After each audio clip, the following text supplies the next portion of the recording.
Welcome to the Cult Cast Show. Episode 2. The Arrowverse. Part 2. So, with Legends of Tomorrow Season 1, did it live up to the to all of the build-up beforehand?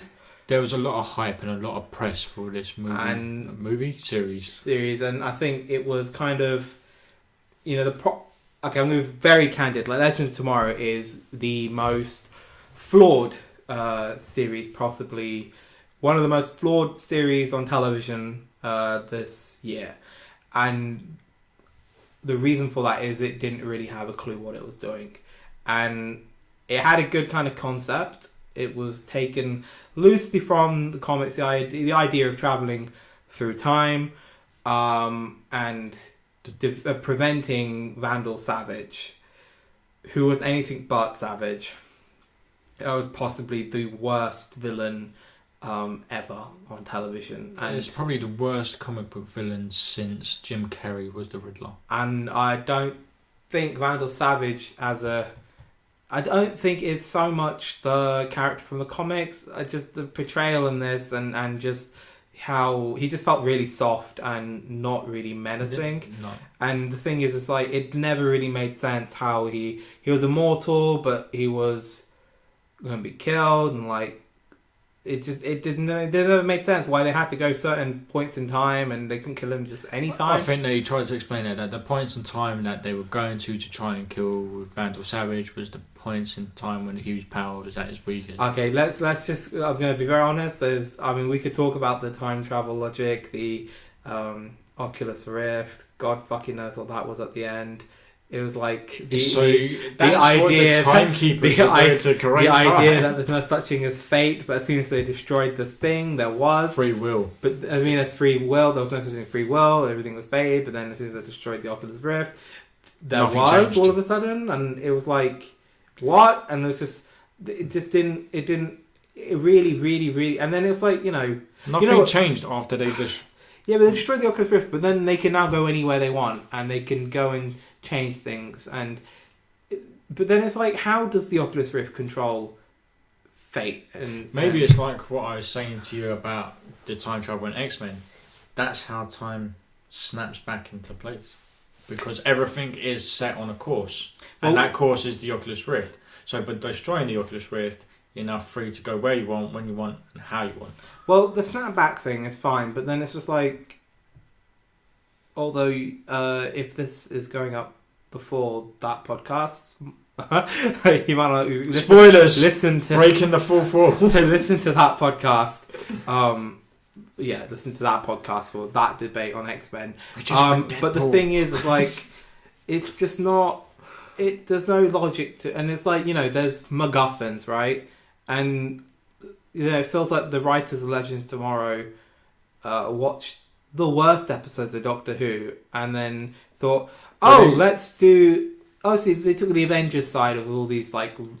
They took an actor from Doctor Who to make this season, and they took the worst, the most flimsy part of these kind of time travel logic, and you know what? I just completely don't care, because the thing is, they established by the end they got rid of this Rift thing, and we can just ignore those aspects. Cut them out. Let's pretend they never happened in Legends of Tomorrow. Let's just say they can travel anywhere they want in time, and they save the world, the universe, the cosmos, from shitty things that are happening, from people interfering with time. Let's just say that's the premise, which it should have been from the get-go. They didn't need all this other shit. They needed basically, they could have just done the whole thing as... it didn't need to be as long as it did. It's just a very simple, and I tell you, it's already better. I say this as a fan, but I'm not a writer of this, but a better concept is the Time Masters have all been killed. And Vandal Savage killed them all. And he's gone back in time. They have no fucking clue where he is in the universe. And that's how. And all Rip Hunter knows is he can't really take people that could die. So he takes a bunch of B-listers that are disposable. It doesn't really matter if they die or not, because they're not remembered. And he has to search through time for clues and what have you of where the hell this Vandal Savage is. There's such a simple alternative. This would have made more sense as a buddy show than what, and that was what. But this is the thing. Essentially, it was a revenge story. Yeah. A man's going back in time to kill the man that killed his family in the future to prevent him killing his family and doing also ending the universe because Yeah. this guy. The thing is like they. Yeah, I mean they could have just done something. The thing is that was the story in the fake trailer they did for the series before they actually started production. And then they made it all about Hawk. Like, it made it all about this Thanagarian meteorites, which is one of the good things, though, I'll say, come out of it. The idea, the concept that... Alright, so we'll get the next phase discussion. But my God, like, so it's just non-consequential. The whole thing was just kind of, what the hell? The good things, though.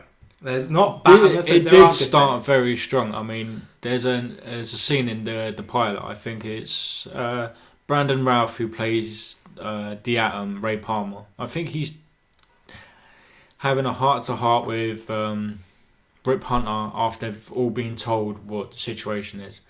And he sat down and he's like, Rip's like, so why did you want to, what made you decide to join our little band of men? He's like, well, I died once. And you know what changed? Nothing. The world kept going and no one missed me.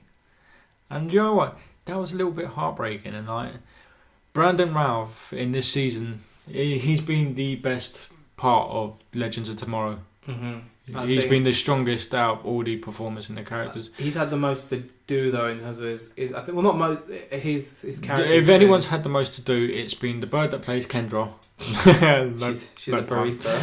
Yeah, and so the Hawks and Captain Cold, they've had the most to do in this season. Captain Cold was kind of just there though. He didn't really. A character that did suffer in this was Sarah Lance, who could have been so much more. I think they didn't really. She's kind of tacked on. Sarah Lance didn't really have any development plot in this. She had no plot. I mean, the only development plot she had was in the 50s. She helped some nurse realise that she was a lesbian. And yeah, I mean, her main... right in the final episodes where her character actually had some sort of consequence, you could have taken her out of everything and it would have... Changed nothing, really. And that's honest truth on that. Except the final episode where she had a bit of weight because she wanted to use time travel to get... bring her sister Laurel back to life. That was the meatiest thing her character did, and I think that was a complete oversight from the writers because really she's a fucking assassin. If she wanted to, she could take over that ship, go back, and Rip couldn't do anything about it. But even as a character, you know, she's kind of like taking. Can you imagine if they had to like say Katniss Everdeen and they just kept her in the side or in the back without any sort of thing? It's like they took the coolest character from Arrow, or the coolest character of Arrow, and they kind of sanitized her, and they just didn't really. And it just didn't. I also think that they've kind of farmed her off on this show to kind of help build Laurel Lance as the Black Canary, but also, and they didn't want to get rid of Katie lots at the same time for fear of if she could go onto another show and become bigger and not be available, so they kind of put her on here. Obviously now though, I think they've learned from that. She's they're gonna give her a bit more to do and to the Flash. Or even that. Well, that's what we're up to debate, but. There are a few other things as well I think Legend of Tomorrow did well. I think the dynamic between the Firestorm characters was sold by the end. It made a bit more sense. It never really worked with Robbie Amell and Victor Garber because they didn't really have chemistry together. That's something for these shows to pull an actor of Victor Garber's quality. That's saying something to draw that kind of talent, and that's a good pull for these shows because it adds a bit of credence to it. Yeah, I think Victor Garber's character, the Doctor, he's kind of he had a good arc in this, and I think actually most of the characters kind of they are different from beginning to end of the series, and they kind of changed and some improved. They used the series to kind of reboot. Heatwave. He's not Heatwave anymore. He's Kronos. Well, not even Kronos. He's what's the character called? Mick. Mick. Yeah, so he's not even Heatwave anymore. They used the whole experiences and they made him a bit more of a Punisher. Kind of. They gave him a bit more. There is kind of a Punisher vibe about him. Yeah, I mean, they obviously decided it was Kronos before Punisher even came out. So, but they gave him a bit more of a kind of a hard. They gave him more weight because before it didn't really make much sense why he was just Captain Cold's sidekick. Yeah, and he was just there as a forgettable character. Now he's actually a character. He's not a caricature. It's good as well because it gave him a chance to drop that. Even if it was only ever so slightly, he dropped it. That dopey voice he was doing as Heatwave. Now he's got a more. Now he's still got that dumbass gruff about him, but it's not as bad as it was when he was pure Heatwave. Yeah, and then I think another thing as well, people don't really give credit to because maybe we've kind of overlooked it. We definitely have, but Arthur Darville's Rip Hunter. He was really Rip Hunter was quite good. I mean, as in he framed the whole thing, but the thing is, he framed it without ever really overshadowing and becoming the main character. Because that's the thing about him. He always kind of stuck to the background and let these legends kids go off and have their. But then, as long as they got kind of he glued the thing together, and he had a dramatic way. And by the end of it, he wasn't so much the leader. But he was more of an advisor. He was more of a kind of. He was like the Zordon figure. I'm going back on my Power Rangers analogies. Stop going to Power Rangers, I think they're quite good because it's not go green. Yeah, he was quite very much like he was like that, and but he would with his gun. Oh, and that's the other thing as well. And I know some people take issue with. So some people had an issue with the idea of villains being part of the legends. Laser gun to not even that. No, people had an issue with the fact that they had. They're morally grey, or just before Legend of Tomorrow, Heatwave was just killer, really. And, but even in the comics, Captain Cold wasn't an outright. He kills though. And he kills, but he's not an outright. But he's killed plenty of innocent people. He's not a thing. I think as in he is a murderer. But the thing is, and so people took maybe but it made sense. And actually, I think. Because you've got to remember, he does go between Citizen Cold and Captain Cold. Citizen Cold is his good guy persona. Captain Cold is when he's the bad. But I think maybe they could have played a bit more like these aren't superheroes. These are legends, right? And they could have made a bit more that these guys aren't. They're going to get the job done, so they don't think. They're like the Expendables of the DC universe. They will kill whoever they need to kill to get the job done. I think that's something that they will potentially. Well, the only two that don't fit that profile really are is Atom and Firestorm. I was going to call him Heatwave for a minute, but it's Firestorm. Yeah. But the rest are kind of fine. They got that. I mean, although Firestorm, I would assume he's had a few. Right, he throws fire, so I assume he has killed people, but he's not. So has Atom killed so many League of Assassins in? No, I wouldn't say he's killed people. He did in season 3 of Arrow. But you don't know that they died. 100% they died. He blew up. He flew through. He threw the missiles and maybe but come on. He did kill people. We've seen him shoot people. We've seen Captain Cold shoot people with his gun, and they've gone off and run away. No, but we've seen Atom. Atom has killed people. He hasn't killed. He has killed people because Atom shot everyone like Iron Man style once. Yeah, but he shot sprays up right. They don't die. But I'm stating it outright. Atom is 100% the only one that hasn't killed anyone. Everyone else, I think, has. That's a fact. Firestorm, undoubtedly, but maybe inadvertently. Definitely, he's definitely killed people when he was. A bunch of Nazis. Yeah. All right, they've killed Nazis, all of them, but they're fucking Nazis. Yeah, but you're telling me you wouldn't go back in time? That's bizarre. It's such a bizarre thing. It was like they didn't even think twice. Or are these people maybe being forced to? I'm not going to go into all of this, but it was kind of a very odd, kind of weird 3-way fight. But it wasn't really played up. Okay, that's Legends of Tomorrow. Now, Supergirl. Fit. Yeah. But what else? I have to get out. The casting of Supergirl is very good. I mean, when Supergirl is her Carol Danvers persona, she's meant to be like a frumpy, you wouldn't look twice at her kind of girl next door kind of feel. But Melissa Benoist, even when she's frumpy, she's hot. She's a good looking girl. Yeah. can't deny the facts. But yeah, for season 1 of freshly hit show, that people, when they announced Supergirl, it was met with a kind of a groan. Mm-hmm. I think this has knocked it out of the park. I think they've had a very strong season. I would compare it to. I'd say, look, the highs of Supergirl didn't quite match the highs of the Flash season. No, of course not. Or Arrow season 2. But overall, I think it was very strong. I think Flash season 1 and the first 2 seasons of Arrow set a very high bar that is going to take any show like this hard to meet. Supergirl's come close. Yeah, I mean, what I say okay, so I think Supergirl, the main thing here is the casting is probably so as it's completely mesmerizing as I love her as Melissa Benoist is.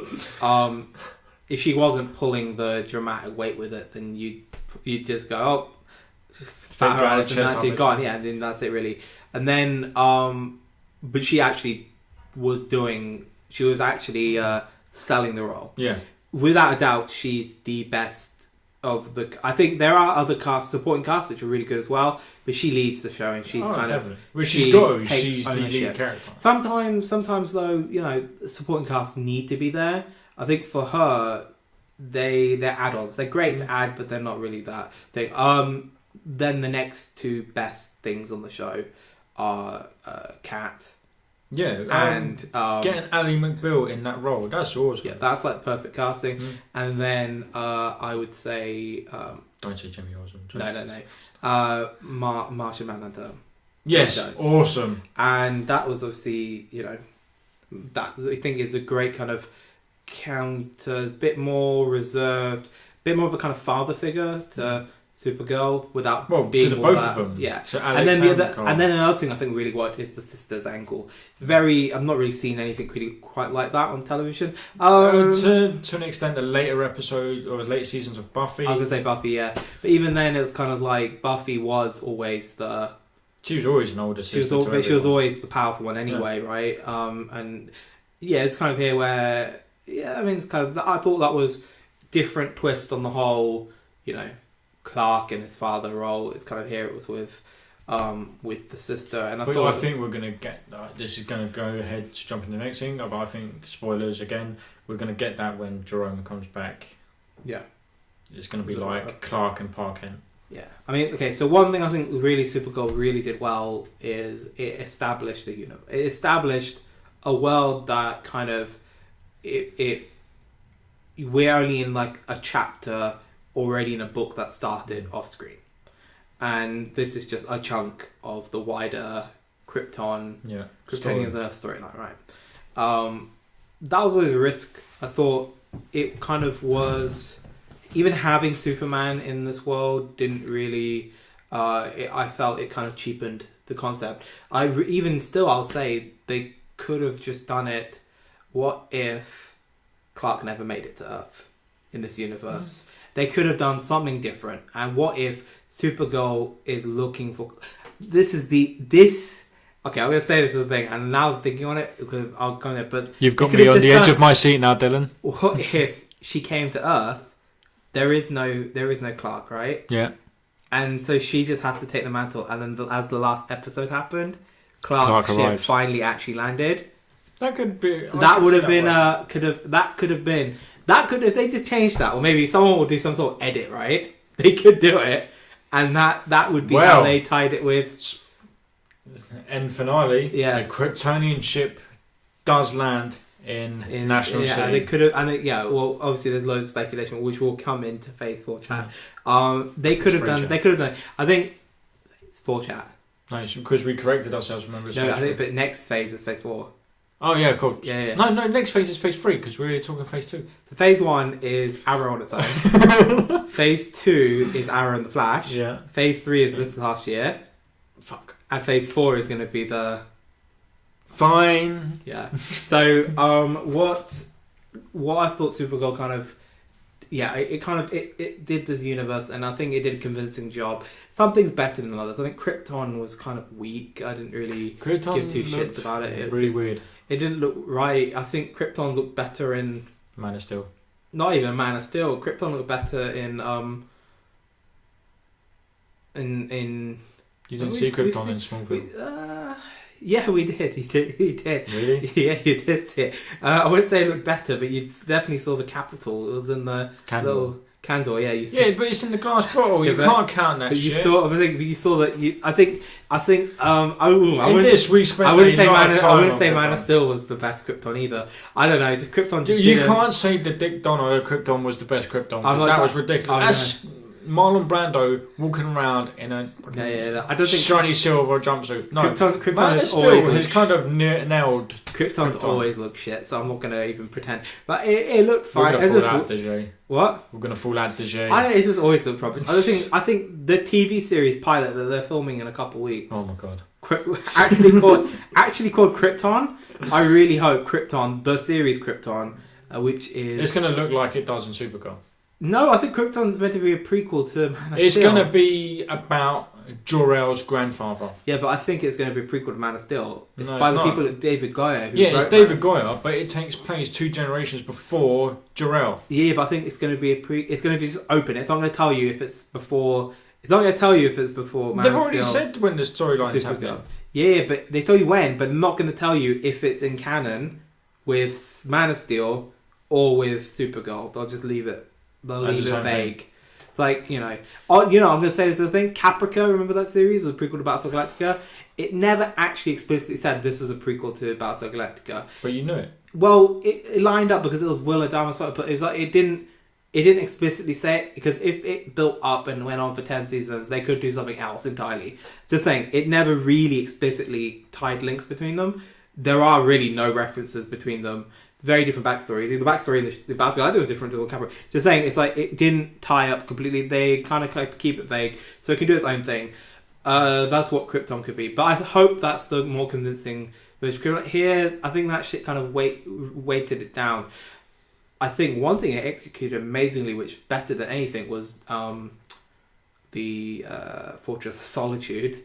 Well, no, I didn't like that with the giant gold key that you need to get in, but with the L family crest on it. Yeah, but it's so dense that only certain people can lift it. What, you mean like Superman and Supergirl? Convenient. Yeah. No, they should have left that shit alone. But no one's never visualised it, and then it looked really good anyway. I thought and the robot was quite a good touch. Like the robot is just a rip off of the thing that was in Man of Steel. Yeah, fine, but that's what it's meant to be. It's like there is always that robot aid that's there to help guide Clark. The only thing a few things didn't work and stuff like they tried to copy the Jor-El hologram with Supergirl's mum. It didn't really quite work. I think the idea of eco-terrorist Kryptonians could have been played a bit more. I think the last episode, the whole hope thing, that kind of drew it down. Well, at least for the first time, you get loads of these shows where it's like, just have faith, just have hope, and it saves everyone.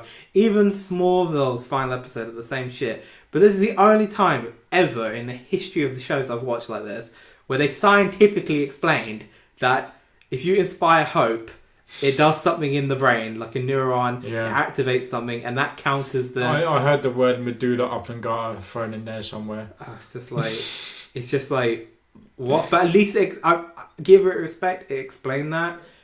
Disappointment though.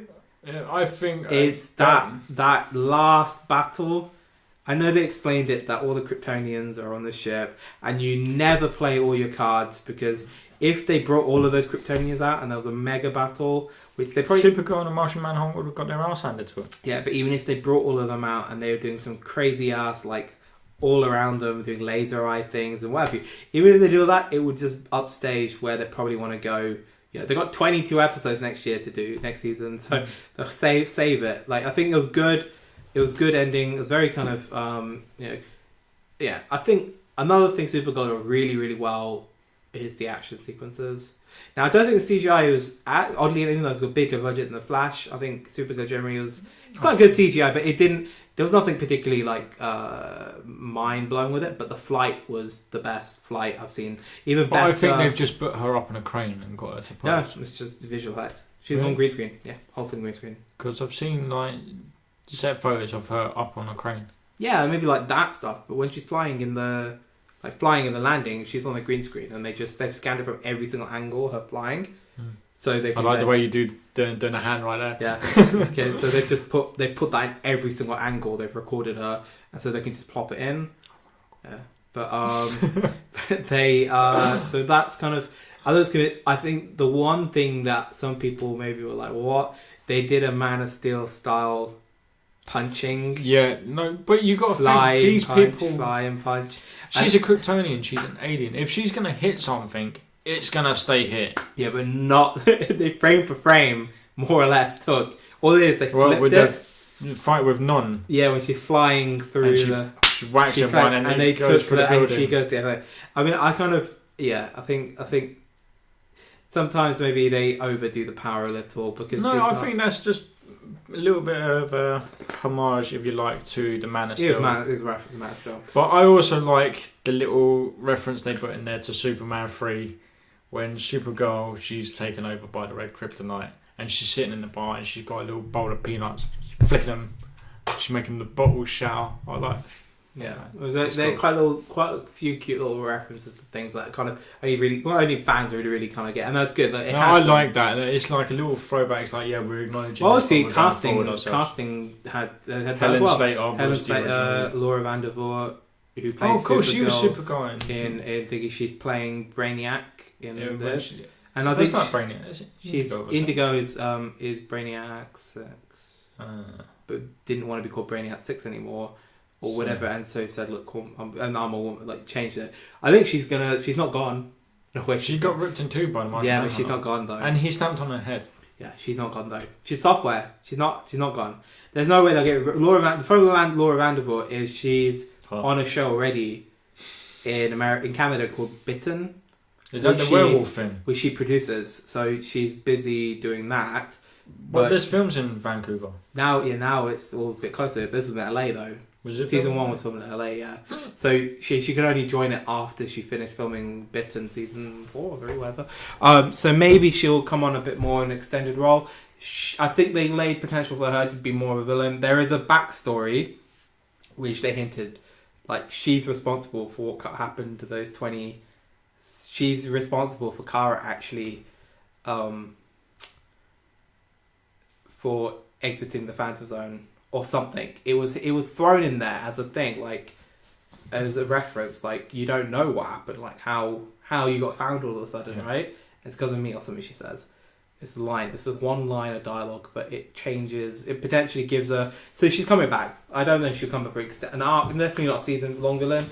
I think that's kind of should be gone. They've got 22 episodes. Just split it into have two seasons. First half of one thing, second half something else. Bit of time between. Yeah. All right. So I think Supergirl we've kind of exhausted maybe that. Okay, very briefly, Vixen. Oh my god, I have no words to describe the half an hour I lost watching this shit. Yeah, Vixen's definitely not the strongest of. You know what? I'm gonna say, like, Vixen doesn't really need to be anything. It didn't need to be there. I mean, it's like literally like there's an app in America called the CW Seed. And it's just like it shows reruns of old shows. OC was on there for a while. It has all episodes of The Flash. It's just some app that you have on your phone, and when you're going for a shit or something for a long time, you sit there and watch. It literally. This is what this is good for. It's a shit and a wipe. It's 4 minutes, and you sit there entertained. Then you go on next week. It's not really aiming to do anything, but one thing it does do is it fleshes out the Arrowverse. It is the first time the Arrow characters experience. Well. First time Barry experiences like superpowers outside of Central City, and the first time the Arrow. No, it's not the first time Arrow encounters magic because he encounters it on the island. But it's the first time Arrow experiences it outside of the island. I think that's the case. I'm not too sure where it's set. Like, it depends what happens. Yeah, but in you've got to Russia. remember he was on Nana Parbat, and Nana Parbat, not Nana Parbat. What's the island called? It's the Chinese word from purgatory or something. But anyway, when he was supposedly on this island, he encountered the magic shit and everything. But he's the first time I think he's seen it off the island, but it's not that. It's like no, because he's been up against Damien Dark at this point. No, he hasn't. No, Vixen season 1 is set during season 2 of Flash. 3 of the Arrow. Yeah. Anyway, the only good thing to come out of this series was the fact that there's a little cute line in Arrow where he says when they asked her how they met, he said we had an animated encounter. Yeah. So I think Vixen also is a good thing in that it kind of establishes there is. See, Oliver Queen does make puns. Makes puns, yes. I think Vixen does a good job of kind of establishing there is magic, but not just Damien Dark kind of magic. There is a kind of animal magic and things like that. Which, okay, if we hadn't seen, the thing is, people didn't really watch Vixen, so if it had come out before any of the Damien Dark stuff, or even before we saw it might have made a bit more sense. Or even before we saw the Lazarus Pit, where it wasn't really sure whether there was magic or not, then maybe it had more weight. It's set before that anyway, so fine, like in hindsight. But so hammy, and it's kind of doesn't really work. However, it is one thing, and the one thing it does do is it's created a decent character who it does another thing. It brings in Detroit, which is an odd kind of thing because it's a real city versus Star City in the Flash. But yeah, but you got to remember in this new 52 universe in the comics, the Flash moved out of Starling City and he was in Seattle and things like that. So it's kind of it's just it expanded, and we saw Vixen in episode 5 and 6 go to Africa. And it just showed there is more to the world than just these two cities. It wasn't awful, but it's like definitely awful. A 2-star thing, like out of 5. I would not give anyone. Okay, fine. But you know what though? I'll say one thing is like it was nicely animated. It was a bit dull. It did look like the animation was done by the same people who did animated the Flashpoint Paradox animation. It's the same. It's the same team, same people who do all those DC animated universe films. Except it's in continuity, and now all these shows have been renewed. Vixen's actually going to be the first Phase 4 series that we're going to see, with Vixen Season 2 coming on the CW Seed this summer. Funnily enough, it's co-starring Katie Cassidy, but it's not really been explained whether the Season 2 of Vixen is set before her character died, or it's the Black Siren character from Earth 2. From Flash. It's not been talked about. I have a feeling it's Black Siren, and they are setting up what could be Resurrection. No, Birds of Prey. Birds of Prey. It's the. No, I know where the Birds of Prey is. Yeah, so because Vixen, she has bird powers. Her favorite animal is the eagle, so she could be part of that. You have Black Siren. And then, Katie Lot's going to be Black Canary. She's the White Canary now. White Canary now. But then you have, the Huntress. Which is kind of like... the Huntress. The Huntress ain't no bird. I don't know, but whatever. But apparently she is coming back. But they weren't even birds in Bird of Prey. Like, if you watch that show or read it, the Oracle's not a bird. I don't know what they were. The pigeon? No, I can't remember what the... No, but they had the Black Canary. Yeah, but that was the only bird. What were the other ones? They were birds, they were. They were girls, though, yeah. And then you had Harley Quinn before she was Harley Quinn as the villain. It was like, what? But then she's just Dr. Harleen Quinzel. Yeah, in Birds of Prey. But I'm saying she was before she actually became Harley Quinn. But then she's just a psychiatrist at Arkham. Yeah, I know. She's still a villain in Birds of Prey. But how she can't be? No, that's all wrong. It was awful, but it's wrong. It's awful. But the thing is, they brought the Joker back. Mark Hamill did the voice of the Joker in Birds of Prey pilot. Yes, I don't know if you knew that. All right, so now I just need to address something we missed in talking about Legends of Tomorrow. Okay, add it in as a line. Right. Damien Dark shows up in Legends of Tomorrow, and it's never explained. And then he's there in like the warehouse scene where they're like buying their arms, and then he just does one. Yeah. So, Damien Dark. Does this suggest that he's as old as Vandal Savage? Damien Dark was in the League of Assassins. So he's had access to Lazarus Pit. We've just assumed that since he got the powers, he's not been aging. So Damien Darhk is meant to be as old as Ra's al Ghul. Ra's al Ghul, yeah. I think they. Sorry, are we saying Ra's al Ghul or Ra's al Ghul? What is in the show? Well, in the show it's Ra's al Ghul, and apparently if you see it in the original Farsi that it's derived from, it's Ra's al Ghul, but Christopher Nolan made it Ra's al Ghul. He also changed it from League of Assassins to League of Shadows, which was stupid. No, I like that. But then, let's not bullshit. Did we not watch that last one where Talia al Ghul, the most powerful female assassin in the Killed history in a car crash. in the history of the universe? It's my favourite. Died in a car crash. Not even one that it was like. Even I possibly would survive that one because it really didn't. It didn't crush her or anything. She wasn't wearing a seatbelt. It doesn't even matter. I'm just like, what? Anyway. I know, it was a bit meh, but I preferred Dark Knight Rises out of all of them. And the thing is, Talia al Ghul is always like, I don't need no man. But she had fucking Bane. I don't know. That's another thing. We can talk about Dark Knight Rises for a good podcast on its own. Because trust me, I've got more ammunition than... And it's all justified. It's all justified. Don't make... With facts and screenshots. We'll make it an interactive video. However, okay. Now's the big one. Phase 4. Right. What's next for the Arrowverse? I think it's blatantly obvious that the first half of each of these shows is going to cover Flashpoint Paradox. Flash ends with Barry going back in time to prevent his mum's death, therefore setting up the paradox itself. It's a no-brainer. It's already set in motion. Even coming down to the contracts that the actors have signed for the upcoming series, they haven't signed contracts for their shows. They've signed contracts for appearances on Arrowverse. Yeah. I think... And I think this kind of gets brought back stronger, where you get the actual actor that played Eobard Thawne in the first season of Flash is actually coming back as well. Mm-hmm. So I think this all kind of plays into each other.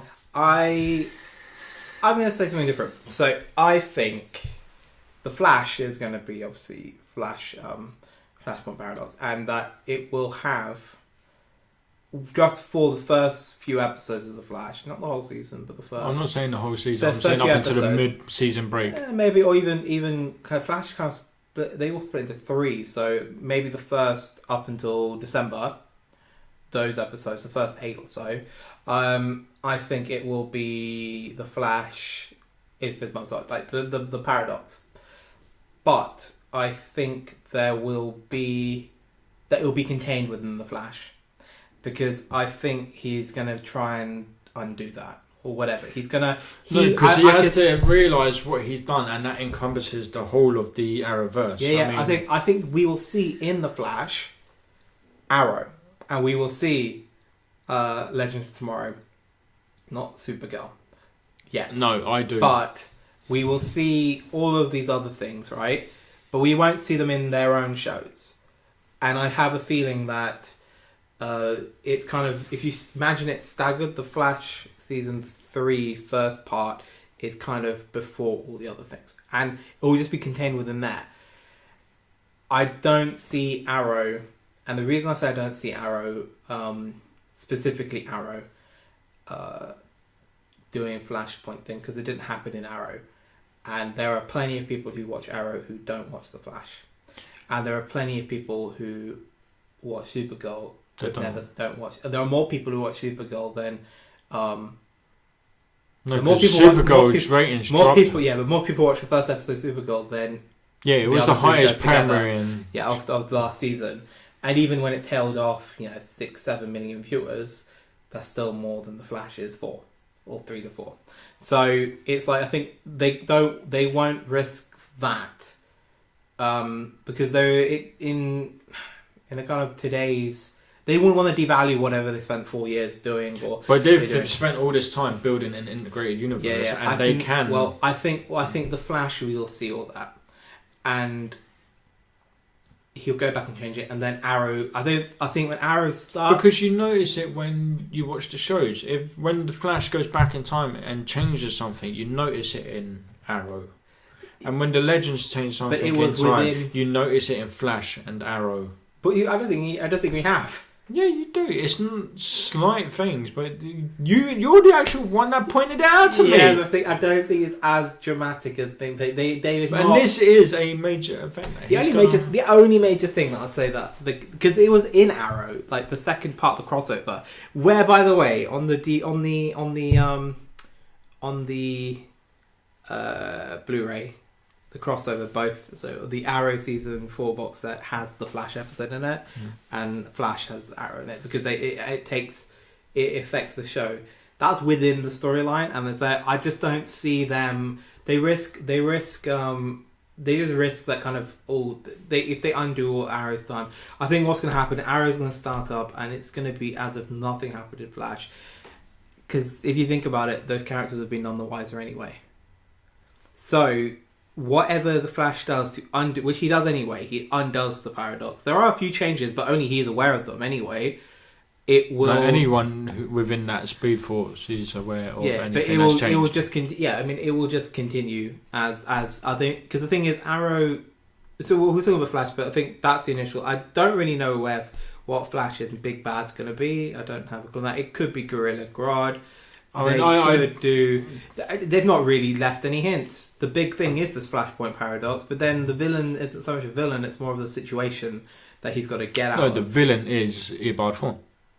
Well, sort of like that's what if the Flashpoint was done by Eobard.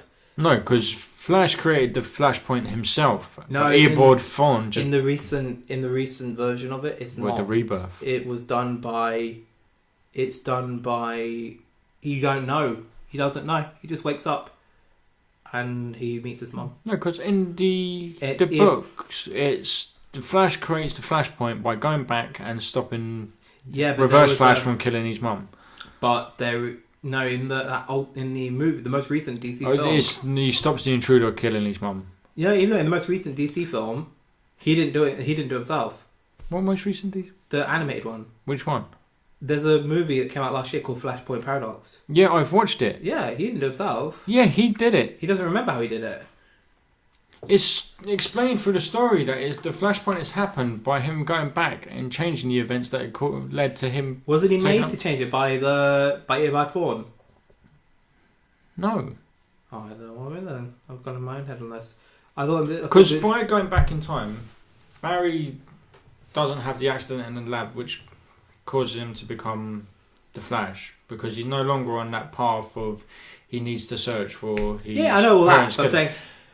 So therefore, for him not becoming the Flash, certain things that he's directly influenced in not happening have gone on to happen. But did he pick to go back and change that, or was he coerced into it? He chose to go back. All right, so then I guess I mean that's what happened in the TV series. I don't know. I just don't think that will change everything. I think they will self-contain it. Obviously, we've got confirmed since season ended that Tom Cavanaugh is returning anyway for the series, but it is not completely confirmed. But he probably will be playing multiple roles. Yeah, I reckon he'll be playing the original Wells and then the original Wells before he got killed. The Accelerator. Before he gets killed. In season 1, in the kind of the twist, and then he will be playing Harrison Wells, Earth 2 Harrison Wells, when the paradox is undoxed. Is that a thing? Undoxed? But whatever, when it's completely ironed out. When it's unparadoxed. Yeah, unparadoxed.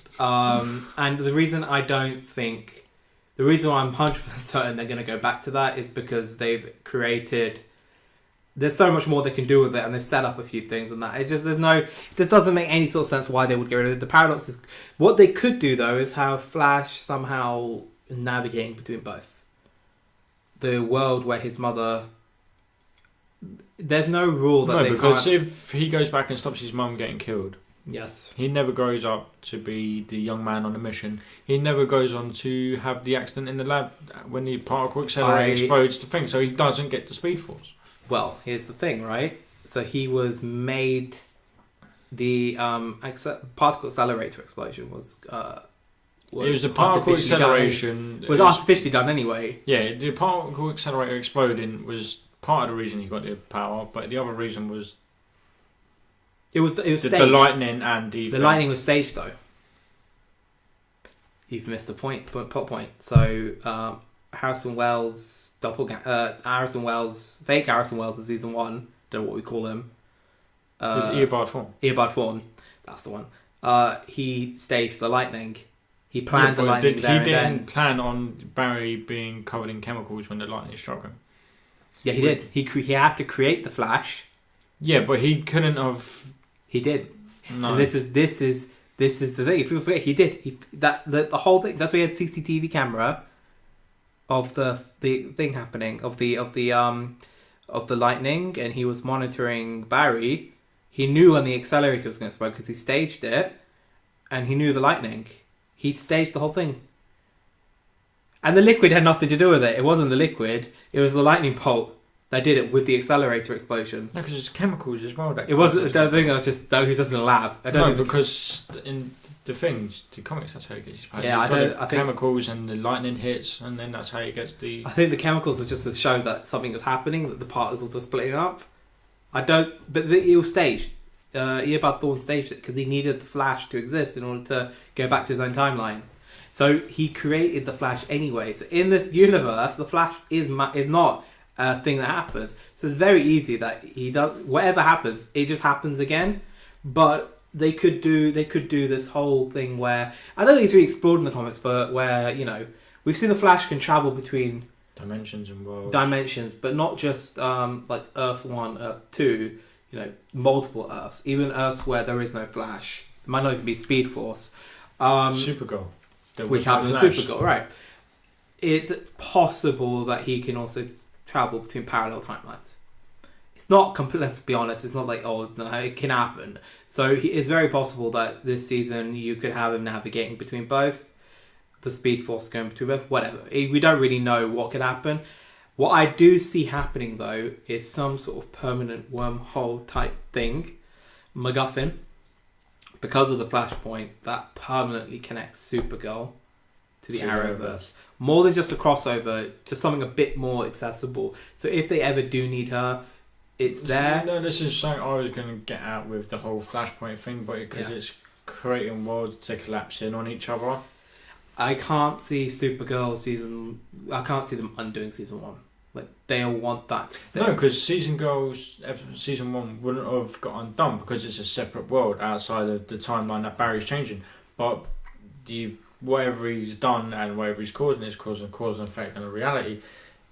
Changed it. No, it's causing two different worlds to kind of close in on it. The problem, because they kind of explored that before in Infinite Crisis with worlds closing in on each other. I don't think that's just too. It won't connect with. Because that's how in the 80s you got like the Watchmen characters come into like the DC universe. But the thing is with the difference between comics, people, if they try to do this rebirth storyline in the TV show, people would just turn off. Like, it doesn't.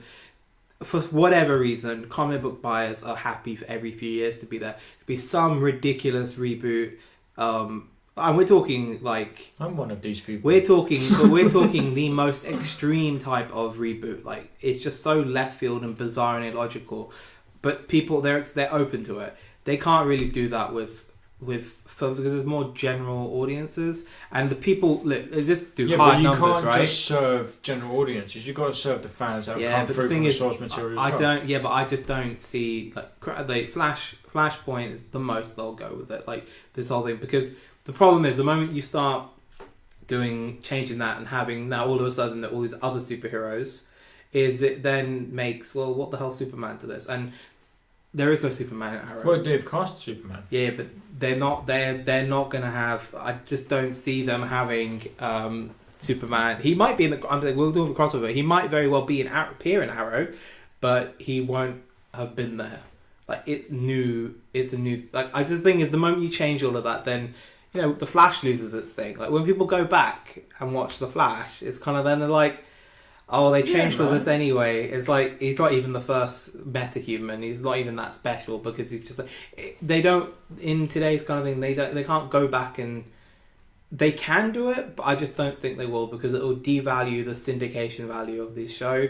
And the problem is that Arrow, none of these shows make money off their US broadcast. They make money off people coming back or 10 years down the line when people go watch it. And if they know, like they changed all this, there's no point in me watching the first few years of Arrow.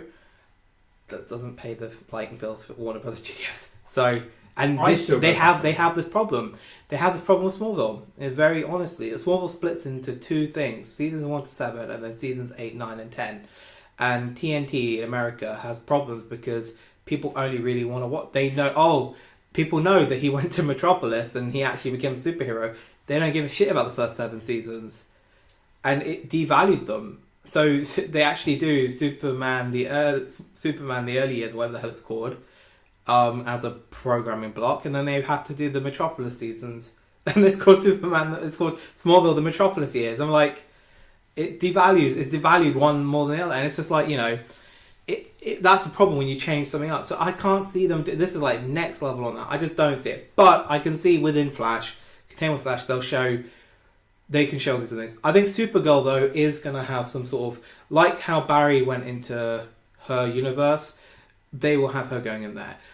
And there's more reasons. I see it happening. I hope so, because the chemistry between them is really good. We didn't really touch on it, but I think the chemistry between Melissa and Grant is kind of... Even though they've not worked together on screen before, they're from the similar kind of theatre... They were both on Glee at one point. But they're from a similar kind of theatre school background, and I think there's just some kind of the very good chemistry between them. I don't think they'll ever be romantic. I think they're more like brother and sister who punch each other and kind of thing. I think it was very cute though.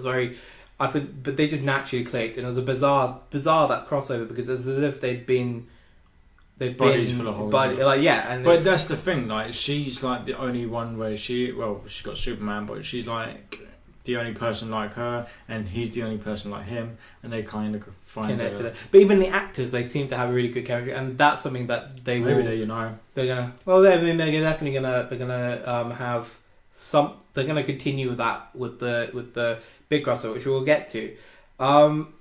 I think Supergirl is going to more or less continue as it was. The crossover is going to be isolated. Supergirl, or oddly enough, the Flash. People miss this, but when Barry travelled between Earth 1 and Earth 2, it showed a clip of Supergirl. From not just Supergirl flying. It showed a clip from her in the Fortress of Solitude of the Legion of the ring, yeah. Which was in Supergirl.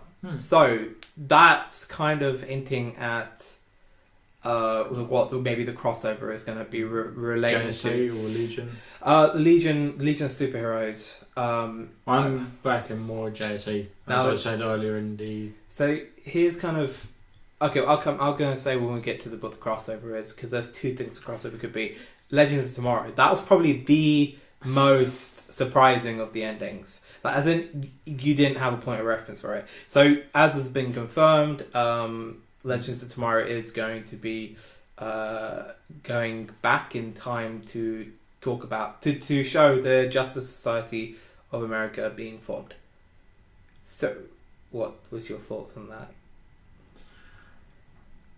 Why?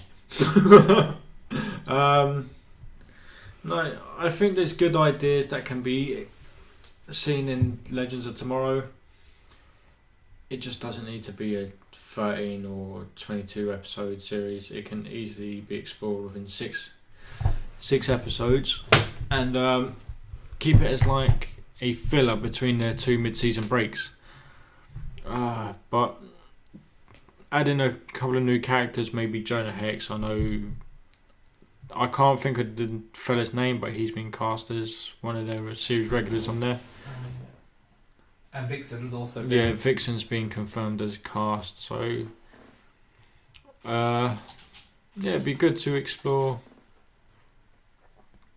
what new dynamics can be brought up in that Citizen Steel. Nick Zano. So he's going to be Steel, who's kind of Superman when Superman died in Metropolis. But also, so what? He was the guy that Shaq played in that movie. There's a movie that come out just after The Quest for Peace. Shaquille O'Neal played Steel, and it was set after. No, it was set after the death of Superman, and he plays an industrialist that makes a suit. Steel. Maybe, yeah. Well, okay, so then what so this is where DC Legends of Tomorrow is going to be hitting a sort of reboot. Because the problem with the first season is they didn't really know what to do, and now here they're trying to fix that. They're giving them a bit more missions, so these people are basically the Time Masters now, and they've got to protect time. They've given them a sort of mission. That's what the Legends of Tomorrow do now, and they've got a team of people that want it. And you know what? Even as basic as that sounds, I think it's quite an open concept. It's not really so bogged down by Egyptian shit, which kind of took away. And it just didn't. It's not. It just keeps it open and keeps it quite light. It doesn't need to be that end of the universe kind of thing. The Justice Society thing was very kind of unusual because there clearly is some sort of issue where they need to sort that out. Now, the JSA in the comics predate Justice League, and I think, we don't know for certain, but I think because they're a time travel show, I think they're probably going to go back in time, because from what we know, Vixen's going to be one of the main characters, but it's not the Vixen from the Arrow, it's going to be the Vixen before. It's going to be Vixen's mum. Vixen's mum or Vixen's grandmother. It's not really being clarified, but they go back in time. We have the Citizen. This means that they're going to suffer through all that backstory bollocks that made the first season suffer, because they're going to have to keep going back, because they've already established Vixen as she is, and now they're going to have to. Oh no, we've got different Vixen for Legends of Tomorrow. So this is her story. This is what she's been through. I think they're going to use Legends of Tomorrow to explain how the amulet went down. They did that in 30 minutes. Yeah, but they didn't show kind of how it was being used before or why she's alone. It didn't show any of that, and so it didn't. Yeah, but I think they're gonna do something like that. And at the end of the day, the show it's very internalized in America, and I think having the African elements and things like that will kind of broaden it a little bit more. So there's multiple reasons why they want to do it. It just kind of expands it a little more. But then you have Citizen Steel. Citizen Steel's grandfather is a Justice Society member. Obviously, they introduced Our Man, played by Patrick Adam, at the end of Legends Tomorrow. So that's not really too sure what that character is. That the dude from Suits that jumps out of the fucking wave rider at the end? Yeah, Suits. He's the guy from Suits, lead actor from Suits. I've never watched Suits. So he's Our Man. So he has. Depends what version of Our Man they're going for. They're probably going to go for the one where it's potentially setting up its own thing as well. They could do as a superhero who only has power for 1 hour. Yeah, he takes the pill and he gets superpowers. For only an hour long. And yeah, I mean, it kind of actually... Once upon a time, they would have done a TV show out of that. Now, I don't think it would last that long. Yeah, I think they were trying to develop it at one point, but it was going to be kind of like a sitcom, like a comedy show. It would have been just like that newspaper show, whatever it was, where the cat delivers the next day's paper the day before. Do you remember the show from... and there was like... It wasn't huge, but it was popular. Yeah, and I think they were looking at... Who's the guy that played the Tick? Patrick Warburton? Oh, but he's playing the Tick again in the Tick. No, right? He's not, because Peter Serafinowicz is playing the Tick in the new Tick TV show. Isn't he coming back as the Tick though? Is he in that? Oh, no, because but this was like a good... Maybe... This was before Arrow was announced, that they were looking at doing... Blue Beetle, Arrow Man. They were looking to do Blue Beetle and Booster Gold as a TV series. In fact, they actually shot a pilot. Not a pilot, like a test shoot. It's on one of the Smallville DVDs, and obviously in Smallville you had the character as well. So they kind of were. They had kind of They were planning to do that before Arrow, and obviously But they they're changed. trying to make that a movie now with Nathan Fillion and who's the other guy that's always with him? Yeah, I don't Turdick. think they're trying to. I don't know. Turdick. It doesn't. It's just not that interesting enough for a film. And actually, in terms of the witty banter space humor thing, the Ratchet and Clank film came out and it's completely tanked, and it's the same sort of vibe I get from it. I know people go, "Oh, it's not the same," but it is very kind of. It just I don't think that type of dynamic buddy thing where it's very family friendly kind of one doesn't really work. They could make it a bit more mature, but Booster Gold's not. It's a very inoffensive. He doesn't really do anything. He's just running like 3000 and he tells people he's just a what's show happening. off. He's like yeah. But anyway, that kind of there. Okay, we've talked about Legend of Tomorrow. We're kind of going with the JSA. I think they're gonna. I'm glad they used Legend of Tomorrow to do it rather than the other shows. And this is something I was touching on earlier. So Arrow and the Flash were bogged down by having to set up Legend of Tomorrow. Now they've got this kind of show that will become more of an anthology show. They don't need to use it anymore. They can expand the Arrowverse without needing to actually Set up another show. do Arrow or the Flash or Supergirl. They can just use Legends of Tomorrow as a conduit, and that's what they're doing. So the JSA might never even interact with Arrow and the Flash. It might never. I mean, it doesn't necessarily need to. If they go back in time 50 years and it's more the first bunch of episodes or a kind of period piece or whatever on the JSA, we might never even see them interact with Arrow the Flash. Or, further down the line in Arrow, one of the actors, we see him aged 50 years or something, right? Well, like in...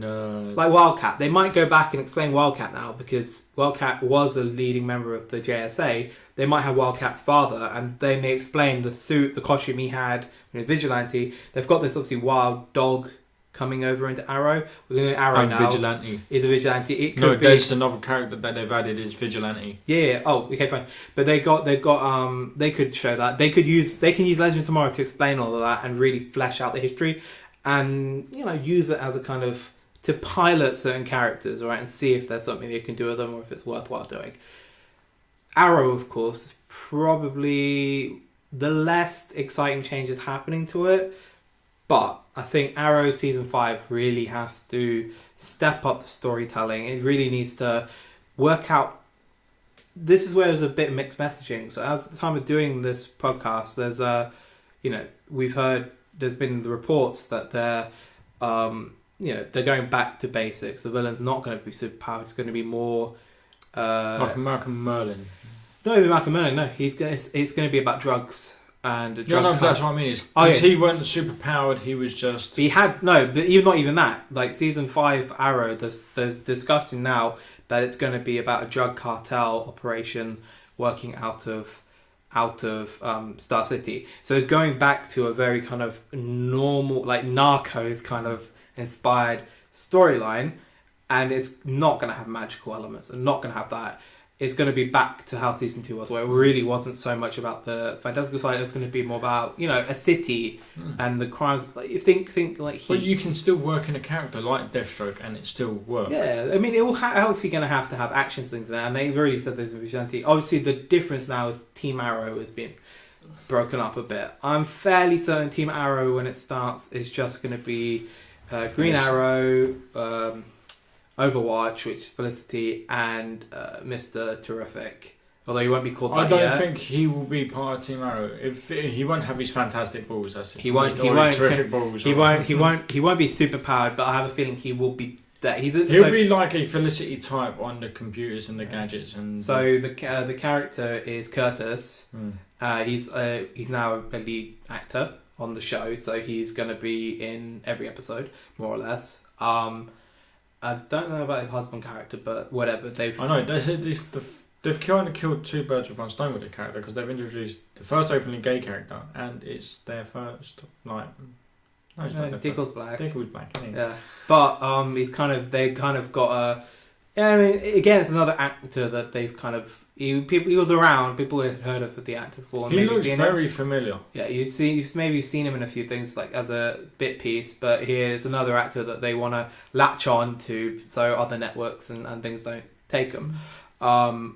But and he's obviously going to become probably Mr. Terrific, which is one of the most bizarre kind of characters, and is really odd. His terrific balls. But he's gonna. It's gonna be something, right? And well, you see one of them in Felicity's lab. You see it, and he used it. He used it. Yeah, you threw it at someone. He used it as a weapon already. Yeah. So, I think what my top concern with Arrow was that it was unrealistic. This team just all together, like mission, all that. They didn't really flesh them out. So I think what they've got now is they've set up. I think Diggle is going to be abroad. I don't think Diggle's coming back. He's definitely coming back. But no, I don't think he's going to come back as part of the thing. What they really need to do is they need to get Lila as a lead character. I know she's on some other shows. She's like the head of. But they need to get her back, and they need to make Argus. They need to make Argus a separate storyline. They need separate storylines. That's what season 4 didn't have, and that's why it was weak because of it. I think it didn't have separate. One of the strongest characters. It was when they went to the Flash, and Lila and Diggle had to sort. No, I like the storyline when they went in Flash with Oliver's bastard child that he didn't know about. Yeah, absolutely. But it's just everything was or everyone had the same storyline. They're all the same, and that's not realistic. Like Diggle needs to have his own storyline, his own set of characters he needs to interact with. Storyline. He was dealing with the thing with Andy. Yeah, but it's not. It's not his own world. It's just on the side next to Oliver. So you're looking for a Spartan TV show? Well, but just imagine it's not called The Green Arrow Show. It's about all these characters. It's actually called Arrow, so it kind of is. But it doesn't. Diggle can go and he's got his own storyline. He's going to have his own. They tried that with the Suicide Squad and they episode. have to. Yeah, but they're coming back. They're coming back. If Superman can be in Supergirl, which is happening obviously at least for 2 episodes, Suicide Squad are back. There's not. That's gone. No, I'm not saying that. So I think that the point I'm trying to make is they tried to do a show that focused around Diggle, but the problem, and everyone, and no one was interested. No, that wasn't the problem. That's my problem. I weren't interested. Yeah, I wanted to see better characters on Task Force games. Bronze Tiger, come on. Yeah, but obviously they killed Bronze Tiger off anyway in the comics. Yeah, he's gone. Not in the comics, he did, but not in Arrow. In Arrow's own comic, because Arrow has its own comic. Yeah, he's dead. He got killed off screen. That's Michael J. White. Yeah, because the actor was not going to come back, so they just killed him off. But the thing is like they wanted to do all that, and then they couldn't because of the. Because that could have been its own show in its own right. Yeah, but they were setting it up. They wanted to set that up and see if it worked. The problem was Suicide Squad got announced in the movie, and DC doesn't want a show and this movie. They didn't. But Task Force X, which is what Suicide Squad is constantly changing and evolving. Yeah. It's not always Harley Quinn and Killer Croc. Yeah, Harley Quinn is the most predominant member of the Suicide Squad, but okay, I think you don't need to focus Arrow on season 4 is going. Season 5 is going to bring. So if Diggle goes off and does his own subplot thing with Argus and that. Well, he's back in the army. But something could happen there. Anyway, the thing is, I think they will. I think there's going to be storyline. I think Fear's kind of character is kind of not really. They need to do some radical change, or they will do it around. I like Fear's character. I thought she kind of come into her own a little bit. I think, yeah, I mean, in terms versus the first, that is now, I just want to get drunk and party kind of character in season 1. She is fucking and then now, well, yeah, and now, and then now she's actually a character, so like, it's good. But the thing is, like, she needs a lot. I mean, they need to get rid of Malcolm Merlin. As good as having it there, it really doesn't add anything. I like having Malcolm Merlin around, and there's that whole joke about how does he always show up in the they call it, the bunker. Yeah, I think Malcolm Merlin's. There's more to Malcolm Merlin, and he's gonna come back in a big bad way. I think he's gonna give him a break for half a season and come back as a recurring character. Even Willa Holland, to an extent, she doesn't need to be. She probably will be there, but I think she'll come back and she'll be sidekick. I think this is my thing. Like, it's gonna become teams. So Diggle's gonna go off on his own story. When he comes back, he has his own Diggle squad. Thea's gonna have her own thing, because I think she'll leave and she'll have gone to the they don't call them the slums, they call them the not the projects. What's it called? Where they tried to earthquake it down. Earthquake it down. The Narrows is Batman. yeah. Shit. Glades. The Glades. So the Glades, she's gonna become Queen of the Glades or something, right? And she's gonna have her own thing there. And then at Team Arrow, so it's gonna be these 3 different teams. And I think season 4 Arrow is gonna be the season 5 Arrow is gonna be the. So I think season 5 Arrow is gonna be the not necessarily conflict, but the conflict of interest. Yeah, I guess of these 3 different teams. And they're not. They all have a common goal. These other and the vigilantes showing up. Yeah, I mean they're gonna, and it's gonna. I think that's where they're gonna. And to me, that's more interesting. They really, and the thing is, you also have the fact that Oliver is mayor. Oh yeah. So he's got that whole day. He's protecting this. He's serving the city. But like, I think by the end of season 5, it's going to be public that he's Green Arrow. And you've got Anarchy on the loose still. Anarchy loose. They've got a lot of characters now, like their versions of the Arrows, Rogues, or whatever. They've got a lot now to play with. They can build up flesh. Vinnie Jones can become a bit more of a character. Because they were building him up to be a good character, and he just disappeared. Yeah, I mean, that's the problem with Arrow, is just they book actors in, they can't guarantee they'll be for multiple or whatever. I don't know why, but maybe what they need to consider is actually having arcs and breaking it up. And I think that's what they probably need to do. Treat it as 3 mini-seasons as opposed to one long one. Do it like they do the Daredevil show. Yeah, I mean, the thing is though, is that because Green Arrow can be. But Daredevil was broken. But Daredevil was broken. I mean, Daredevil season 2 was definitely compartmentalized. Yeah, it was the Elektra part, and then it was the Punisher. No, it was just the initial 4 episodes, and Elektra, then Punisher. Then they kind of team up or whatever. Yeah, I mean, it kind of was split into three parts.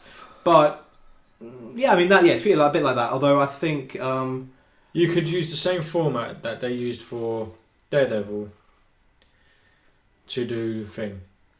I'll say one thing though, Arrow has that Daredevil doesn't have. There are obviously more characters in Arrow, but they're more fleshed out characters than Arrow. Daredevil only has about 4 or 5 really fleshed out characters.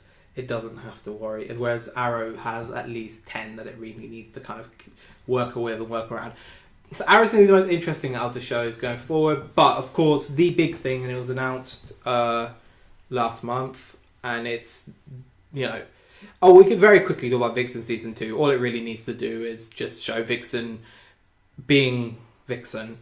And we kind of said it. Oh, yeah, we did kind of say it already. With, they don't need to do a season 2. Season 1 was more than enough. But they're gonna. They should just keep her as maybe a reoccurring character, or just throw her in with the fucking legends. So now this is the big thing: crossover. Now it's not really been discussed whether it's going to be a crossover week, or it's going to be 1 episode a week, or it's going to be a self-contained miniseries. But this is what I was getting at with my Flashpoint thing. That's what I think the crossover is. Yeah. You think what Flashpoint? Flashpoint all the way. Alright. I think it can be one of 2 things. So the crossover is going to be happening either the very last week of November or the first week of December. Depends when that sweeps. In America, sweeps week is where advertising. So there's a big. This is, you've probably heard of it if you don't know what sweeps is if you're in the UK. Sweeps are where it's where television ratings are measured. So you can decide how much to charge for your ad slots. So every single television show does something very controversial during Sweeps Week. So you sit there and watch the show live. And if you watch the show live, they can charge more because it will track higher ratings. It's a big deal. So Arrow's one is the crossover week. Last year it was the crossover week.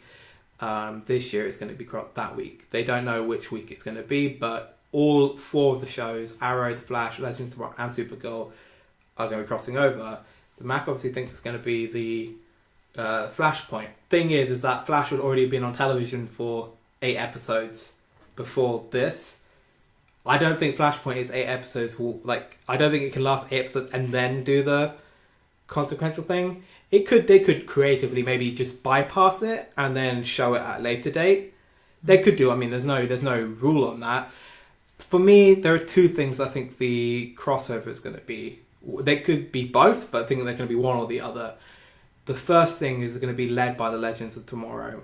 A reason why Legends of Tomorrow is the smallest of those shows in terms of ratings So it's the one that probably could do the most with getting the boost. And I think the crossover is going to be completely around the Justice Society of America. I have a feeling that if DC's Legends Tomorrow, the storyline is the JSA needs to be brought back. The crossover is where they are put together, and they have to team up with Arrow, the Flash, Supergirl to face off with, I think it was teased in the first season of Legends Tomorrow, the Thanagarians, which are an alien race that are coming to invade. And because they got rid of the Oculus Rift, if they wanted to do an alien race coming, Supergirl has got the best alien race to come in, and that's the White Martians. Yeah, but they've done the White Martians look fucking awesome. Yeah, but the thing, because then you can throw Martian Manhunter in with them. Yeah, but I think what they'll do though is that if it's an alien race, then obviously the Flash, the only alien he even knows is Supergirl. So he goes to her, grabs Martian Manhunter, and comes to it. And I think because there's potential there, and if they properly plan for it, the problem with the last crossover is they didn't really know what they're doing, and they admit that. I don't know. There was that bit where Oliver's holding on to the staff, and he's like, "You gotta go, Barry." He's like, "No, I'm not leaving yet." He's like, "Run, Barry, run." I gotta admit, I got a bit glassy-eyed. Yeah, I mean, every time someone says them lines, it gets me, man. My heart skips a beat. My lip trembles, and it's all starting from fucking Henry Allen at the end of season 1 when he sees Barry running up the side of the building into the vortex. He's like, "Run, Barry!" I was like, "Ooh." I think I actually made that noise as well. Yeah, I don't think I've ever had that type of reaction. But no, I get really emotionally invested in the Flash. I think it's got like the most heart and most emotion into it. Yeah, I think it does get me going. I think but obviously the problem was they didn't do the crossover that they really thought they could do. So there's a lot of pressure because actually crossover was announced before even anything else. So they got to really sit there and plan this as an event. It's got to be the television event for this year on CW, and all eyes on us kind of event. And so I think they will probably plan, maybe even treat it as a nice little mini-series and something they can shove on Blu-ray for Christmas. Who knows? Maybe like a TV movie. Yeah, I think it could be a series of very kind of, and as opposed to being 4 episodes, it's 4 episodes, but it's not specific to any one show. It's just called the 2016 crossover or whatever. So I think it could be Justice Society, and then we're talking a lot of characters. Now, they've already said there are going to be a lot of Justice Society people in Legends Tomorrow.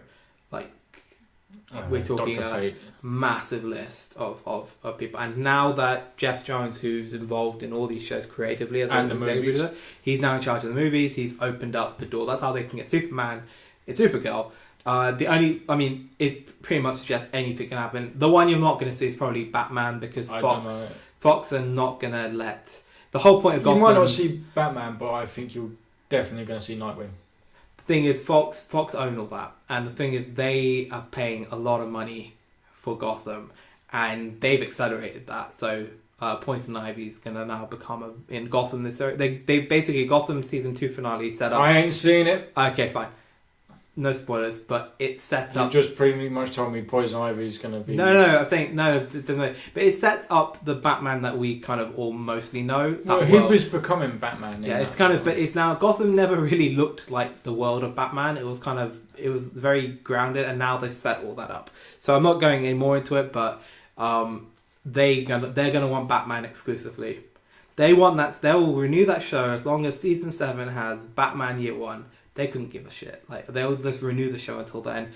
Fox is not gonna let Batman on anything else. And I think Nightwing throws in as well. I don't think he is, because there was Titans got canned, and there's a reason Titans got canned. It's not just that, but CW have had an actor in training with gymnasts and martial artists to take on the role of Dick Grayson. Yeah, I just don't. The thing is, even the show before Arrow, Robin was going to be the show.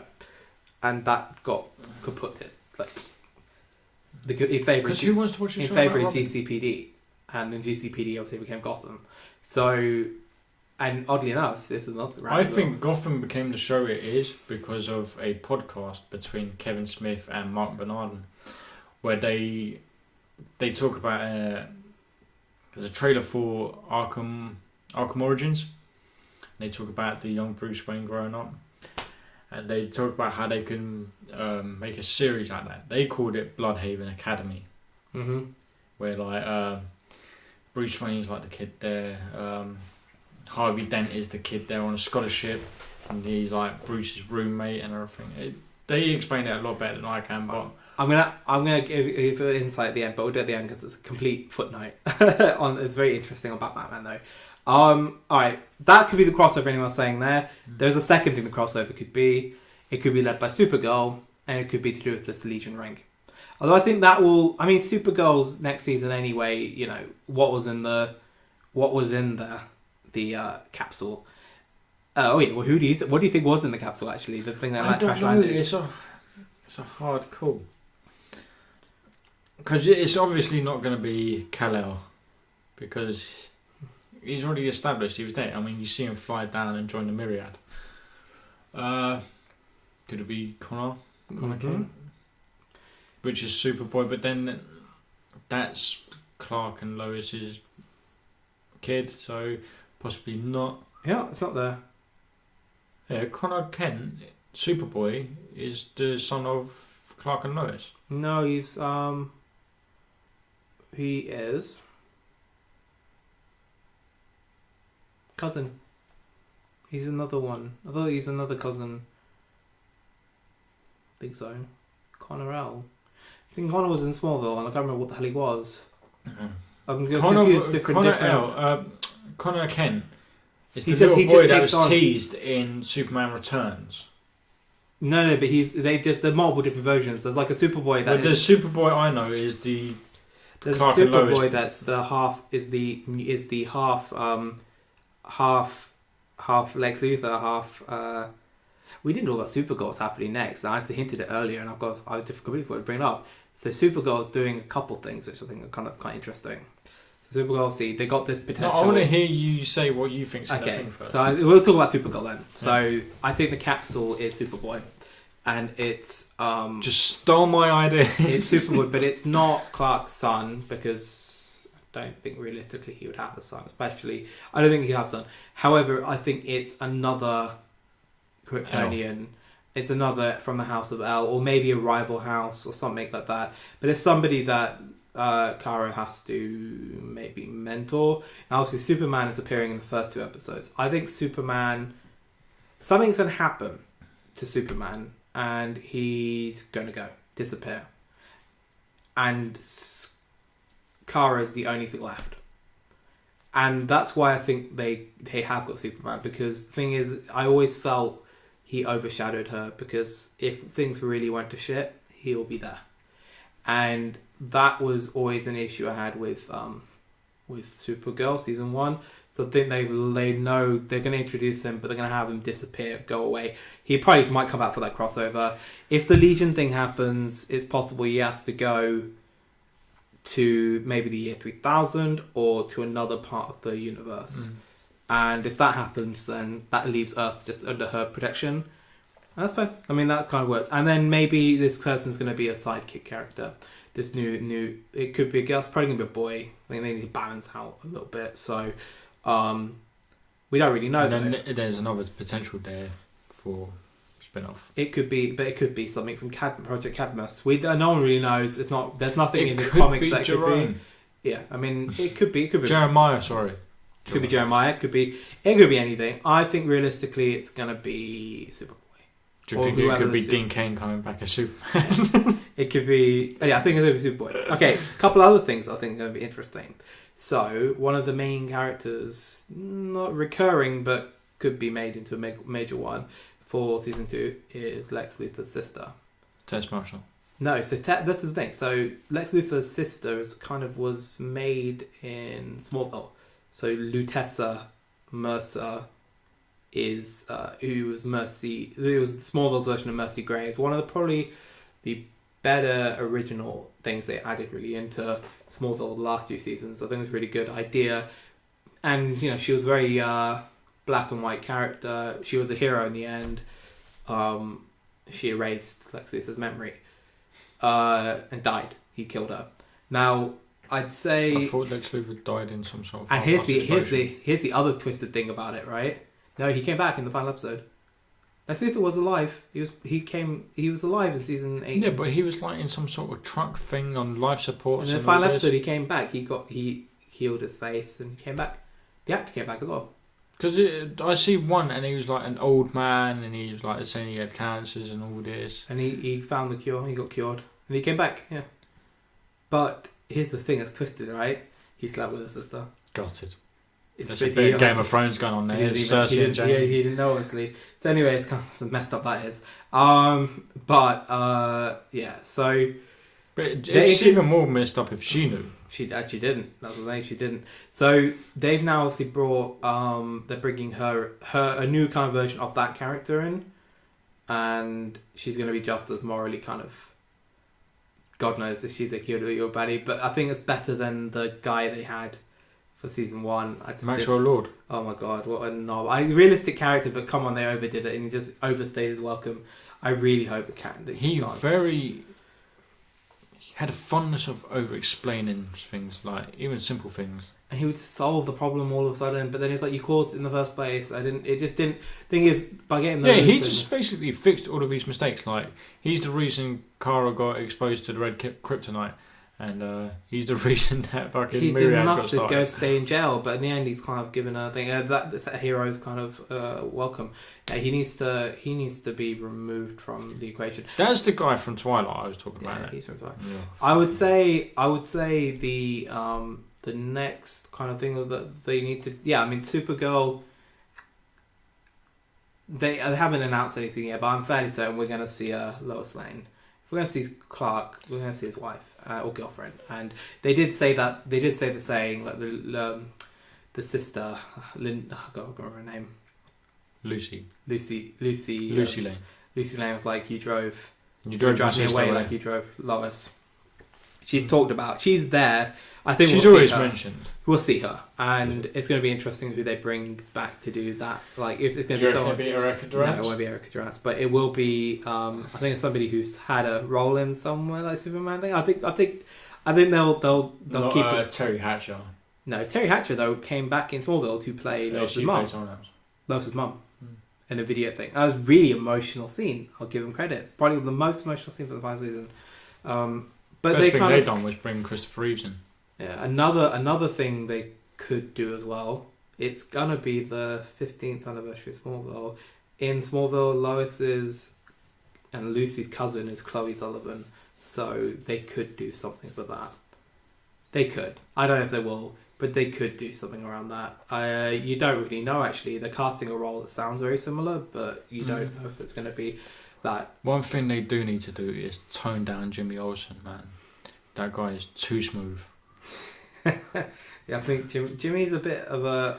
He's not that. I think he's a cool character, but he's not really. He needs more of a storyline more than just her. He needs to have more of a. He needs to be doing more. He doesn't. Really... Jimmy Olsen was never like that, though, man. He was never the cool guy. Yeah, man, I'm Jimmy Olsen. I'll take pictures for Superman. I'm gonna smash your girlfriend while you watch, and you're gonna love it. Like, no, he weren't.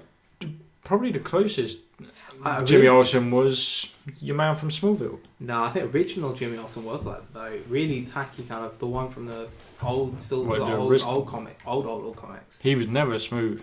I think he was nerdy though. He was like, nerdy, but. I want Superman. Let me take a picture. Gee whiz, Superman. No, that's the thing. That's Silver Age thing. Originally, he was like that whole kind of press. He was very Madman, kind of Mad Men style. I don't think he was. I think he's Clark always was been the bumpkin, kind of going. I don't want to. No, Clark. See, this can be a whole separate discussion here. See, with superheroes like Oliver Queen, he has to put on a costume to become Green Arrow. Batman has got to put on a cape and a cowl to become Batman. Superman is always Superman. Yeah. He doesn't wake up and have to put on a costume to become Superman. Yeah. He was born Superman. The red cape he wears was the fucking blanket he was wrapped in when Jor-El sent him off to Earth. Clark Kent is his critique on what he sees the human race as. Because what is he? He's clumsy. He's fucking a klutz. He's not majorly intelligent. Yeah, I mean, again, I think it's just also to create someone as different to who he perceived as, so you don't think twice. Obviously, now in the comic, Clark Kent is separate to Superman. Just throw that out there. Now, yeah, exactly, bizarre, right? And so there's three. There's that. So So then okay, but then I think crossover could... Okay, back to the crossover then. Supergirl could lead the crossover, and it's something to do with the Legion having to come. We don't know. No one knows anything until production's going to be started. That Legion ring in that wormhole in a very prominent place. Yeah, I mean, So they want to do something with it. And then it appeared, obviously, we saw it again in obviously Supergirl. Yeah, I mean, there could be something that is definitely something that's going to be a big plot point going at some point. Don't know how big a plot point, but it will be a plot point. And the thing I think with kind of, I'm excited about the crossover. I think it's going to be production on the seasons. I wouldn't say it's necessarily been delayed, but it's not really kicking off for any of these shows until late July. So the writers seemed to have a bit of extra time. They've got a bit of extra time to really flesh out this crossover. I don't think they need to... I think they need to keep it quite isolated. Don't waste episodes of the Arrow or Flash or Supergirl. If it's going to be led by Legends, just let Legends lead it and make the crossover self-contained. Make it so people can tune in on that Monday and they'll stay watching until the Thursday, and they don't need to have seen the show because then they'll stay and watch. But don't, and then, there's going to be a break of a month or so. 6 weeks or so. 6, 7 weeks, whatever. If people want to binge on the shows, they can binge on them off the online or what have you. So you don't need to then have wind up the story and then have a brand new one for the January. No, you can just kind of have the self-contained there.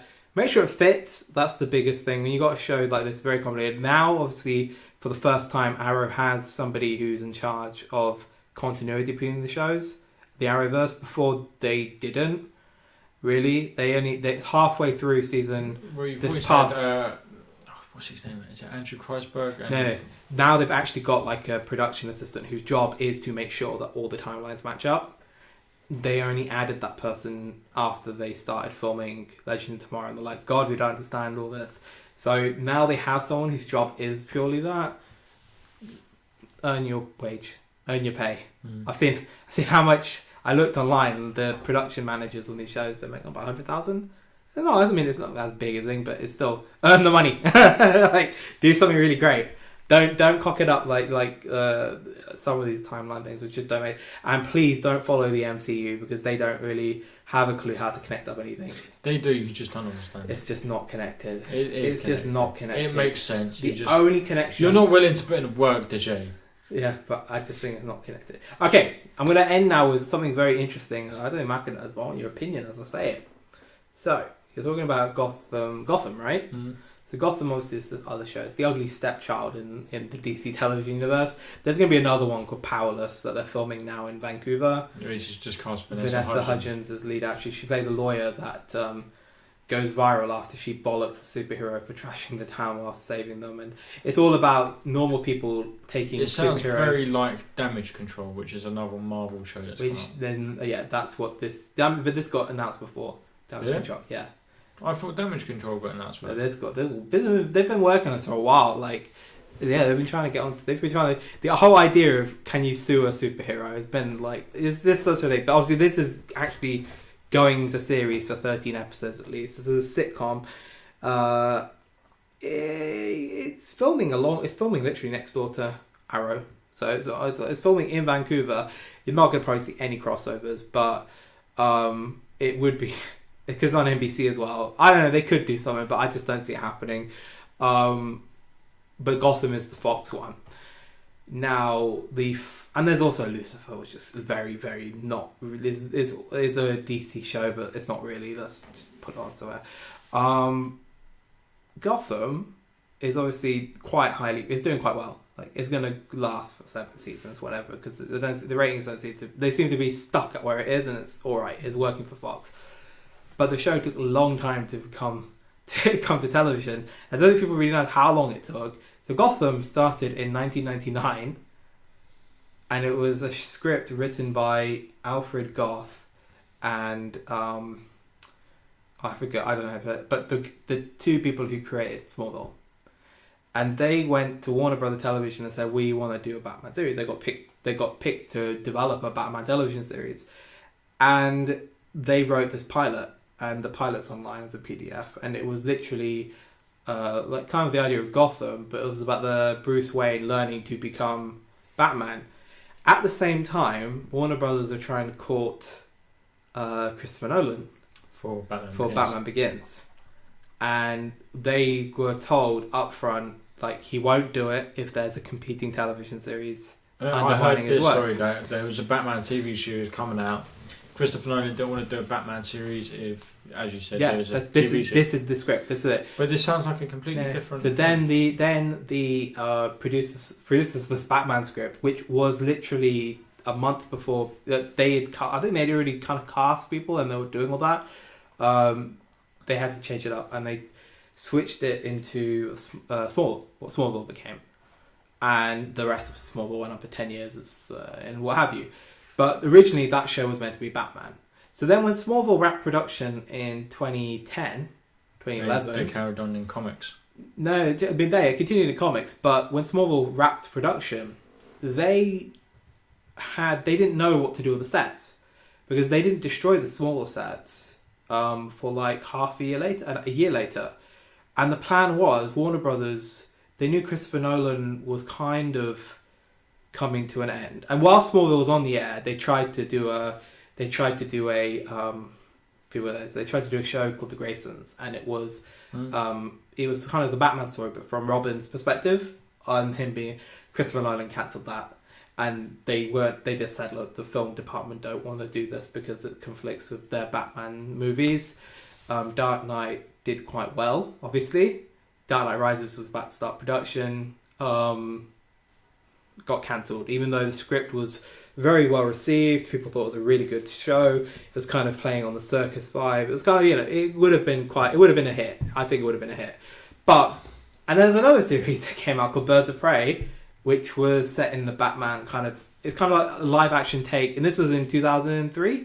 It was a live action take on the 90s cartoon. Had a lot of the 90s cartoon people come back to do the voices of their stand-ins and things like that. That obviously it didn't do that bad ratings wise, but it got canned after 13 episodes, and people say again Christopher Nolan did it. So Smallville sets were there, and they started changing the Daily Planet set into the Gotham police station. So people know there's photos online, and people were kind of, why have they done this? And they are saying, they built the sets for a Gotham television series using the Smallville sets, but no one knows what happened.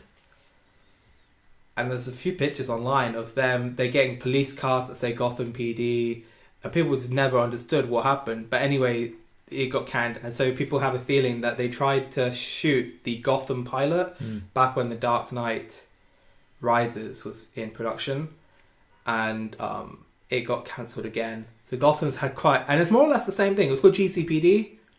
And it's been, so then they just did a comic of it, and it was going to be Central.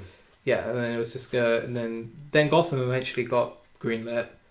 And the rules are a bit different now. They got rid of Nolan. He has no say, so they can do the Gotham series now. But I think, but the Gotham took a long time to get on TV, and I don't think we'll ever see it cross over with the Arrowverse. No, definitely not. And actually, I have a feeling it will be why we don't see Batman. I don't think. I think people kind of, they're setting up for Nightwing stuff. I just don't. But you still think Gotham's setting up Jim Gordon to become Batman?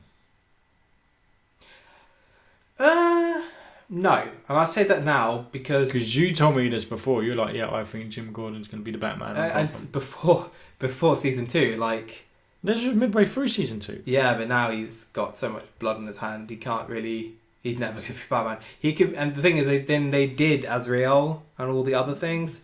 So he does. No spoiler. I'm just saying spoiler because I'm not up to date. I'm like 8 episodes behind. Yeah, that's happened already. Azrael. Yeah, I haven't seen the Azrael episodes. Is that not then? I thought it was like episode 8 or something of season 2. Okay, fine, doesn't matter. I'm not spoiling, I'm not saying anything. I think they've. I don't think. I think just told me that they do Ezreal. Clearly, Jim Gordon's been on a killing spree. I think the thing is Jim Gordon, his character's Jim not, Gordon's meant to be the Boy Scout. He's not. Yeah, I think he's not. He's Batman's gonna. Look, this is the thing with Gotham. I think Batman's going to. Batman's going to be a preteen. Batman's going to be Batman at the age of 16. There is no way whatsoever they're going to wait that long. Kid's Especially already 16. in this nice 14, season 2, 14. He's still yeah, because he was 12 in the first season, and I think it's been 2 years. Obviously, 2 seasons, 2 years. So I think he's 14. He's not even really started training in it. I'm no spoilers again, but he's not proto Batman even yet. I think 16 will see all that. It's not like he goes to school or anything, is it? So he could do it. He's going to Kevin Smith and Bloodhaven Academy. Yeah. I think that if Superman can be part of on the CW, there is no way Batman can't be. And you know what? I wouldn't be surprised if there is a jump. If there's a jump, if there's a jump forward, I can see that happening as well. Like a flash forward. Not even a flash forward. It just goes forward a couple of years. Then get on the phone and get him to cast me. Yeah. It should be me. Who would you be? Batman. Yeah. Suit double. Fuck you. God, the actor's quite good though. I don't know what the boy is or anything, but he's doing quite good. He's getting taller and taller, so he will be big enough. Well, he's going through puberty. He's going to go through fucking spurts. But all right. Well, that wraps up our kind of Arrowverse podcast With a little bit of Gotham thrown A little bit of Gotham thrown in there, and other bits and bobs. So yeah, if you liked what you heard, please hit like or follow, subscribe, follow, and if you Let have us know what any cues for us to hit us up at our email address, which is thecultcast1224@gmail.com. Yeah, and also if you got any questions, leave them comments, and we'll get back. Thank you guys for listening, and I'm off to save my city. Yeah, then go for it. You failed your city. I failed my city, but Macca's here to save his. That was the Cult Cast Show. Thank you for listening. Follow and subscribe for more.